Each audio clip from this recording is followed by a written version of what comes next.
পাড়া অঞ্চলে তার জন্ম। মা বড় দিনদার, বড় আল্লাহওয়ালি, বাবাও বড় দিনদার, বড় আল্লাহওয়ালা। পৃথিবীতে যত মনীষী জন্ম নিয়েছেন, সমস্ত মনীষী হওয়ার পিছনে মায়ের অবদান সবচেয়ে বেশি ছিল। মা ছিলেন দিনদার, মা ছিলেন নেককার, মা ছিলেন আল্লাহওয়ালি। কারণ মা হলো পাত্র যেমন হয় জিনিসও তেমন হয়। পাত্র যদি ভালো হয় জিনিসও ভালো হয়, পাত্র যদি খারাপ হয় জিনিসও খারাপ হয়ে যায়। খারাপটা জিনিসের উপরও আসর করে। এজন্য মা হলো পাত্র। মার কাছে ভালো মা যদি হয়, সন্তান ভালো হয়। এই জমিনে যত আল্লাহর ওয়ালি, এই জমিনে যত আল্লাহর ওয়ালি অতিবাহিত হয়েছেন, এখনো আছেন রে যুবক, প্রতি আল্লাহর ওয়ালি হওয়ার পিছনে সবচেয়ে বড় অবদান খুঁজে পাওয়া যাবে মা। শাহজালাল মজরুদিয়া বলি, শাহপরান রহমতুল্লাহ গেলে, বড় পীর আব্দুল কাদের জিলানী, বড় পীর আব্দুল কাদের জিলানী, খাজা মঈনুদ্দিন চিশতি, যত নাম তুমি জানতে চাও, যত নাম তুমি বুঝতে চাও, প্রতি ওলি আল্লাহদের জীবনী তালাশ করে দেখো। বড় পীর আব্দুল কাদের জিলানী বড় পীর হয়েছেন মার দিনদারির কারণে, মার দিনদারির কারণে, মার তাকওয়া পরহেজগারির কারণে। খাজা মঈনুদ্দিন চিশতি হয়েছেন মার দিনদারির কারণে, মার নেককারের কারণে। মায় বলেছিল, বাবা মঈনুদ্দিন, এক দেখায় 90,000 হিন্দু কালেমা পড়ে মুসলমান হয়েছে। এটা তোমার কোনো ক্রেডিট নয়, এটা আমি মায়ের ক্রেডিট। কারণ আমি মা কোনো দিন তোমাকে ওযু সারা দুধ পান করাই নাই। সুবহানাল্লাহ, আল্লাহু আকবার। ঠিক তেমনি ভাবে শাহপরান রহমতুল্লাহি আলাইহি মায়ের গর্ভে আসলেন। মা বলতেছেন, আমার শাহপরান যখন আমার গর্ভে আসলো গো, গর্ভে আসার পরপরই আমি শেষ রাতে তাহাজ্জুদের নামাজ পড়ে জিকির আজকার করে যখন একটু ঘুমাইলাম, ঘুমের করে স্বপ্নে দেখি আকাশে একটা উজ্জ্বল তারকা, এত আলো এত আলো, ওই তারার আলোটা আমার ঘর ভেদ করে আমার উপরে এসে পড়ছে। যেন চাঁদের আলোর চেয়েও এই তারার আলোটা অনেক বেশি, এত ঝলমল। আমি ওই তারার আলোতে যেন আমি তার মুগ্ধ হয়ে গেছি। ওই অবস্থায় আমি তাকায় রইলাম। হঠাৎ করে দেখতে পেলাম একজন আল্লাহওয়ালা, একজন বহুত বড় বুজুর্গ, একজন বহুত বড় দরবেশ। ইনি আমাকে বলতেছেন, মা গো, তুমি কি তারাটা চাওনি? আমি বললাম, চাইলেই তো হবে না, চাইলেই তো সব পাওয়া যায় না। ইনি বললেন, তুমি যদি চাও আমি ব্যবস্থা করব। ইনি বললেন, কে না চায়? হ্যাঁ, আমি তারকাটা চাই। এই কথা বলা মাত্রই ওই আল্লাহর ওয়ালি দরবেশ আঙ্গুল দিয়া আকাশের ওই তারাটাকে ইশারা করলেন। ইশারা করা মাত্রই সাথে সাথে আকাশের ওই ঝলমলে তারকা শাহপরান রহমতুল্লাহি আলাইহির মা বলতেছেন, আমার কোলে আয়েশা তারকাটা বসে পড়ল। मैं तौलिब मौला हूँ मेरे इश्क निराला, मैं तौलिब मौला हूँ मेरे इश्क निराला, है जुमला जहाँ जिनके तजल्ली से उजाला, है जुमला जहाँ जिनके तजल्ली से उजाला, मा दरुद जगा गैर खुदायार नदार, जुज़ियात खुदा ही चिदिगुर कार नदार, जुज़ियात खुदा ही चिदिगुर कार नदार। আমার ভাইরা বন্ধুরা, যুবক, এবার একটু দিলটা নরম করে কথাগুলি বুঝো। এই জমিনে আল্লাহ পাক রব্বুল আলামিন ওলি আল্লাহ যুগে যুগে জন্ম দিয়েছেন, যেন আমরা আমাদের জীবনটাকে তাদের মতো করতে পারি। চোখের সামনে প্রতি সময়ে সময়ে প্রতি যুগে যুগে আল্লাহ পাক ওলি রাখছেন, তোমার সমাজে ওলি রাখছেন। তুমি তালাশ করো না, তুমি তালাশ করে বের করো না, সেটা তোমার তোমার অপরাধ। সেটা তালাশ করে বের না করা সেটা তোমার ক্ষতি, তোমার কমতি। কিন্তু আল্লাহ পাক যুগে যুগে এমন কোন যুগ আল্লাহ মানুষের সামনে দেয় নাই রে, যেই যুগে কোনো একজন ওলি নাই, যেই যুগে আল্লাহ পাকের কোনো একজন কুতুব নাই। ভাইয়েরা বন্ধুদের জন্য বলতেছিলাম, একটু শোনো। শাহপরান রহমতুল্লাহ গেলে মা বলতেছেন, আমি দেখতে পেয়েছি ওই রাতের স্বপ্ন। দরবেশ দেখলেন, দরবেশের কাছে বললাম, আকাশের ওই উজ্জ্বল তারকাটা আমার কাছে চলে আসলো। সেদিন থেকে এমন প্রতি রাত আমি কোনো না কোনো আজব স্বপ্ন দেখতাম। ফজরের পর স্বামী যখন ফজরের নামাজ পড়ে আসলেন, স্বামীর অপেক্ষায় আমি বসা, সব সময় চিন্তায় মগ্ন রয়েছি। ফজরের নামাজ পড়ে আমি মুসল্লায় বসে রয়েছি। আজকে কি স্বপ্ন দেখলাম স্বামীকে সেটা বলবো। স্বামী যখন ফজরের নামাজ পড়ে ঘরে ঢুকছেন, স্বামীকে যায় নামাজে বসে বলতেছি, স্বামী গো, আজ আমি একটা অবাক স্বপ্ন দেখেছি, অবাক করার স্বপ্ন দেখেছি গো স্বামী। স্বামী বলতেছে, কি বলো? কয়, দেখেছি এমন আকাশে একটি উজ্জ্বল তারা ঝলমল ঝলমল করে, সেই তারাটা একজন দরবেশ ইশারা দিয়া আমার কুলে এনে দিয়েছে, আমি দেখেছি।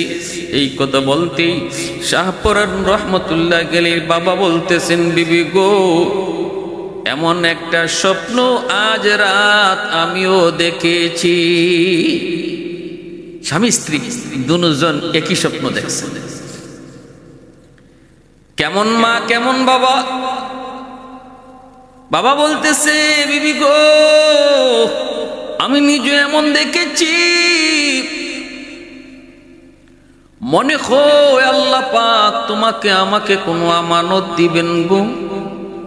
আল্লাহ পাকের পক্ষ থেকে কোনো আমানত আমাদের কাছে আসবে। বিবি, সন্তান আল্লাহর দেওয়া আমানত, ভালো করে খেয়াল রাখবেন।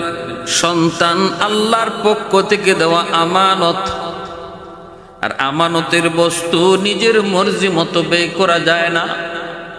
আমানতের বস্তু যিনি দিছেন সেই মালিকের মর্জি মতো ব্যয় করলে আমানতদারি রক্ষা হয়, আর নিজের মর্জি মতো চালাইলে আমানতে খেয়ানত হয়। নবীজি বলেন, আমানতে যে খেয়ানত করব মরণের সময় ঈমান সাথে যাবে। এজন্য আমানত খেয়ানত, লা ঈমান লিমান লা আমানাত লা, ইযা যুয়্যাতিল আমানাতু ফান্তাজিরিস সাআ। আল্লাহ রাসূল বলেন, আমানতদারি যার নাই তার ঈমান নাই। তার মানে ধমকি, আমানতদারিতে যে বেশি খেয়ানত করব, ধারণা করা যায় মৌতের সময় ঈমান সাথে যাবে না। এজন্য সন্তান আল্লাহর পক্ষ থেকে দেওয়া আমানত। এই সন্তান যারা পাইছে, আল্লাহর মর্জি মতো সন্তানকে লালন পালন করতে হবে, তাহলে আমানতদারি রক্ষা হবে। আল্লাহর মর্জি মতো তারে লেখাপড়া করাইতে হবে, আল্লাহর মর্জি মতো তারে পোশাক আশাক করাইতে হবে, আল্লাহর মর্জি মতো তারে খাওয়া দাওয়া করাইতে হবে। হারাম খাওয়া সন্তানকে খাওয়ানো যাবে না। সুদের টাকা দিয়ে সন্তান লালন পালন করা যাবে না। ঘুষের টাকা দিয়ে সন্তান লালন পালন করা যাবে না। চিটারি বাটপারি কইরা সন্তান লালন পালন করা যাবে না। এটা আমানতে খেয়ানত হবে। কিয়ামতের ময়দানে সুদকুর, ঘুষকুর আর চিটার বাটপারের সন্তানরা হাসরের মাঠে আল্লাহর আদালতে বাপমার বিরুদ্ধে মামলা দিবে, আল্লাহ, আমার বাবা হারাম টাকা ঘরে ঢুকাইয়া আমানতে খেয়ানত করার কারণে আজ আমি বেনামাজি হইছি, আজ আমিও নিজে সুদকুর হইছি, আজ আমি নিজে ঘুষকুর হইছি, কারণ আমার রক্ত হারাম টাকা দিয়া গড়া, আমার যার কারণে আমিও লাইন পাই নাই, আমিও বেলাইনে বেফতে গেছি। এই বদ হারাম জিনিসের বদ আসর আমার উপরে পড়ছে, এর জন্য আমার বাপ দায়ী। আল্লাহ, আমার বাবার বিরুদ্ধে মামলা দিলাম, মার বিরুদ্ধে মামলা দিলাম। এজন্য প্যারে হাজিরিন, হাসরের মাঠে বহু সন্তান বাপ মার বিরুদ্ধে মামলা দিবে শুধু আমানতে খেয়ানত করার কারণে। ভালো করে বুঝবে, কলিজার টুকরা সন্তান, যেই সন্তানের জন্য তুমি দিনকে রাত বানাও, রাতকে দিন বানাও রে যুবক, রক্ত পানি করে তুমি সন্তানের ভবিষ্যৎ নিয়ে কল্পনা করো। যদি তুমি ওই সন্তানের আমানতদারি রক্ষা না করো, তাহলে এই সন্তানই কিয়ামতের ময়দানে তোমাকে আমাকে আল্লাহর আদালতে আসামি বানায় দিবে। বিন্দু পরিমাণ দরদ দেখাবে না বাবার প্রতি, বিন্দু পরিমাণ দরদ দেখাবে না মায়ের প্রতি। কিয়ামতের ময়দান সবাই নিজের চিন্তা নিয়ে ব্যস্ত থাকবে। কে কারে দোষী বানাইয়া নিজে নির্দোষ হইতে পারে। সন্তান বাপ মারে দোষী বানাইয়া নিজে নির্দোষ হতে চাইবে, মা সন্তানকে দোষী বানাইয়া নিজে নির্দোষ হতে চাইবে। বিন্দু পরিমাণ কেউ কাউকে মায়া দেখাবে না। ইয়াউমা ইয়াফিরুল মারউ মিন আখিহি ওয়া উম্মিহি ওয়া আবিহি ওয়া সাহিবাতিহি ওয়া বানিহি লিকুল্লি ইমরিইম মিনহুম ইয়াউমাইযিন শা'নুন ইউগনিহি। পরিষ্কার আল্লাহ পাক এই জায়গায় ব্যক্ত করে দিয়েছেন, কেউ কাউকে দরদ দেখাবে না, কেউ কাউকে মায়া দেখাবে না। শাহপরান রহমতুল্লাহি আলাইহির বাবা ওনার মাকে বলতেছে, বিবি গো, আল্লাহর কাছে দোয়া করো, হয়তো আল্লাহ পাক তোমাকে আমাকে বহুত বড় একটা আমানত দিবে গো। কারণ যে স্বপ্ন তুমি দেখেছো, এই স্বপ্ন আমিও আজ রাত দেখেছি। ভাইরা বন্ধুরা, দুজন মা বাবা আল্লাহর কাছে কান্নাকাটি করেন, দিন যায় রাত যায় আল্লাহর কাছে কান্নাকাটি করেন। এইভাবে 10 মাস 10 দিন যখন পার হয়ে গেল, যেই রাত্রে শাহপরান রহমতুল্লাহি আলাইহি তিনি দুনিয়াতে আসবেন, ভাইরা বন্ধুরা ফজরের সময়, তাহাজ্জুদের সময় ওই অবস্থায়ও তিনি যখন ভাইরা বন্ধুরা ব্যথা শুরু হলো, মা তিনি অনুভব করতেছেন। তখনও তিনি ঝাপসা চোখের সামনে দেখতে পেলেন, ভূমিষ্ঠ হওয়ার আগ মুহূর্তে আকাশের একটা বহুত বড় চন্দ্র আলোকিত হইয়া ওনার ঘরের ভিতরে ঢুকে পড়ছে। এই দৃশ্যটা নিজের চোখে যখন তিনি দেখতে পেলেন, in the meantime Shahparan রহমতুল্লাহি আলাইহি তিনি দুনিয়াতে আগমন করেন। সুলতানুল আজকার উপস্থিত যারা ছিলেন তারা বলতেছেন, একজন দুইজন নয়, অসংখ্য নারীরা বলেন আমরা দেখেছি শাহপরান যখন দুনিয়াতে আসে তখনই তার মুখে জিকির ছিল, আমার আল্লাহ নামের জিকির ছিল। কারণ মা তো ছিলেন এমন মা, যেই মা সবচেয়ে বেশি জিকির করতেন। শাহপরান রহমতুল্লাহি আলাইহির আম্মা রাত দিন অল টাইম তিনি জিকির করতেন। ঘরের কাম তবু মুখে জিকির, ঘরের কাম তো হাতে, কিন্তু মুখে ছিল আল্লাহ নামের জিকির। এজন্য সন্তান দুনিয়াতে আগমন করছে এমন হালতে সন্তানের মুখেও আল্লাহ নামের জিকির। বেমরূপে কায়তোয়ান নদে তিফলে দানিশওয়ার সুদন, বেমরব্বি কায়তোয়ান নদে তিফলে দানিশওয়ার সুদন, কাতরারা ইমকান বাশুদ বেসদফ গৌহর সুদন, রোজাহা বায়ত কশিদন ইন্তজারে বেশুমার, তাকে dur জৌফে সদফ বারা শবদ দুর্রে আদম। हफ्ता हवायत के ताइक मुश्त पुश आज पुश्त मेश, शाहिदे राहुल्ला गर्दद या शहीदे रा कफन, माहो हवायत के ताइक नुत्फाई आज पुश्त रहेम, सफदरे खिजत बो मैदा या अरूस अंजुमन, दौर हवायत के ताइक मर्द साहिब दिल शवाद, बायजीद अंदर खुरासा या उवैस अंदर करम। अल्लाहु अकबर। मुअज़्ज़ज़ हाज़िरीन,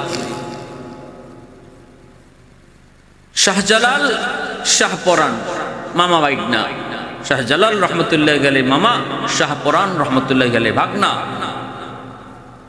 শাহপরান রহমতুল্লাহি আলাইহির মা তৎকালীন সময়ের বহুত বড় আল্লাহ ওয়ালি নেককার দিনদার মহিলা ছিলেন। শাহজালাল রহমতুল্লাহি আলাইহি ইনিও নেককার দিনদার, এই দুই ভাই বোনের ভিতরে আমলের প্রতিযোগিতা হইত। শাহপরান রহমতুল্লাহ আলাইহির মা আর শাহজালাল রহমতুল্লাহ আলাইহি তারা তো দুইজন আপন ভাই বোন, তাদের মধ্যে আমলের প্রতিযোগিতা হইত, প্রতিযোগিতা। সুবহানাল্লাহ। আমরা প্রতিযোগিতা করি দুনিয়া লইয়া, আমাদের প্রতিযোগিতা হয় দুনিয়া লইয়া, গাড়ি লইয়া, বাড়ি লইয়া, কিন্তু আল্লাহওয়ালাদের মাঝে প্রতিযোগিতা হইতো আমলের প্রতিযোগিতা।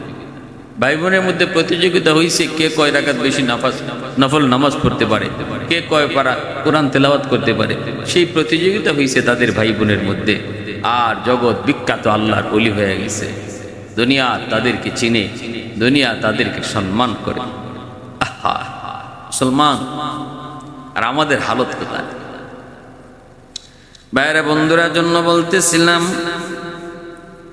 দুনিয়াতে আগমন করলেন, বাবার পাশে বসা, বয়স 6 বৎসর। তখনকার সময় একটি ঘটনা, একজন লোক দৌড়ে এসে বলতেছে শাহপরান রহমতুল্লাহ আলাইহির আব্বাকে, হুজুর আমার একটা মাত্র ছেলেটা হারায় গেছে, ছেলেটা পাই না, একটা মাত্রই ছেলে, মা পাগল পাগল, কিছুই খায় না, ছেলেকে হারায় মা একদম পাগলের মতো। একটু দোয়া করেন, একটু দোয়া করেন ছেলেটাকে যেন আল্লাহ ফিরে দেয়।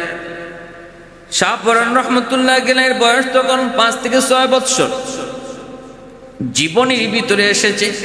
তিনি ওই সময় ওই লোকটারে বলতেছেন, যান আপনি বাড়িতে যান, যাই সন্তানের জন্য খাবার রেডি করেন, রেডি করা শেষ করতে করতে আপনার সন্তান হাজির হয়ে যাবে ইনশাআল্লাহ। বাবা অবাক হয়ে গেলেন, বাবা শাহপরান, এ বাবা এটা কেমন করে সম্ভব? তুমি এটা কেমন করে বললা? কেমন করে তুমি জেনেছো? কেমন করে তুমি মেন্টের জেনেছো? সাথে সাথে তিনি বাবাকে বলতেছেন, বাবা গো, ও বাবা, আল্লাহ পাক রব্বুল আলামিন গায়েবের খবর আল্লাহ জানেন, কিন্তু আল্লাহ পাক রব্বুল আলামিন চাইলে তার কিছু কিছু বান্দাকে আল্লাহ তার কিছু ইলম দান করে। পবিত্র কোরআনের সূরাতুল কাহফের মধ্যে আল্লাহ পাক রব্বুল আলামিন মূসা আলাইহিস সালাম এবং খিজির আলাইহিস সালামের ঘটনার ভিতরে আল্লাহ পাক সেটা উল্লেখ করেছেন। আল্লাহ পাক সেটা বলেছেন, মূসা আলাইহিস সালাম বলেছেন, মালিক, ও মালিক, এই জমানায় আমার চেয়েও বড় জ্ঞানী কেউ আছে নাকি? আল্লাহ বললেন, মূসা রে, তা সফরে বের হও, তোমার চেয়েও জ্ঞানী তুমি পেয়ে যাইবা। মূসা আলাইহিস সালাম কিন্তু সফরে বের হয়েছেন, পেয়ে গেছেন তিনি কে? হযরত খিজির আলাইহিস সালাম। ওই খিজির আলাইহিস সালামের সঙ্গে সাক্ষাৎ হওয়ার পর তিনি দেখেছেন মূসা নবী জানেন না, খিজির আলাইহিস সালাম তা জানেন। তাও সেটা কেমন জ্ঞান? কয় আল্লাহর জ্ঞান। কেমন জ্ঞান? কয় গায়েবের জ্ঞান। কেমনে সেটা পারলেন? কয় আল্লাহ জানাইছেন। আল্লাহ জানাইলে সেটা আর গায়েব জানা হয় না। আল্লাহ না জানাইলেও যদি কেউ অদেখা খবর, অজানা খবর কইতে পারে, এর নাম হয় গায়েব জানা।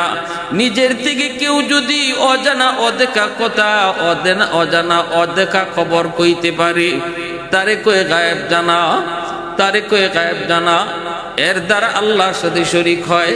কিন্তু যদি আল্লাহ নিজে কাউকে গায়েবের খবর জানায়, তখন আর সেটা নিজে থেকে গায়েব জানা হয় না, তারে আলিমুল গায়েব বলা যায় না। ভাইরা বন্ধুরা, আমার নবী, রহমতের নবীকে আল্লাহ পাক মাঝে মাঝে গায়েবের কথা আল্লাহ জানাইছেন। এজন্য নবীকে আলিমুল গায়েব বলা যাবে না, কারণ নবী নিজের থেকে জানেন নাই, আল্লাহ জানাইছেন। আর আল্লাহ যে গায়েবের খবর কয়, এটা আল্লাহরে কেউ জানায় না, আল্লাহ নিজের থেকেই জানে। এজন্য আল্লাহর জানা আর নবীর জানা সমান হতে পারে? খিজির আলাইহিস সালামকে আল্লাহ পাক জ্ঞান দিয়েছেন। শাহপরান রহমতুল্লাহ আলাইহির বয়স মাত্র 6 বছর। বাবাকে ডাক দিয়ে বলতেছেন, বাবা গো, খিজির আলাইহিস সালামকে আল্লাহ পাক রব্বুল আলামিন অতিরিক্ত কিছু জ্ঞান আল্লাহ পাকের কাছ থেকে কিছু জ্ঞান দিয়েছেন। এই কথা ইঙ্গিত করে তিনি বুঝাইয়া দিছেন আল্লাহ তারেও এমন কিছু জ্ঞান আল্লাহ নিজের থেকে দিয়েছেন। বাবা বুঝে গেছে আমার শাহপুরান আমার সন্তানকে আল্লাহ পাক কিছু মারিফতি জ্ঞান, আল্লাহর দেওয়া জ্ঞান, যেটা কি ইলমে লাদুনি বলে আল্লাহ দিছে।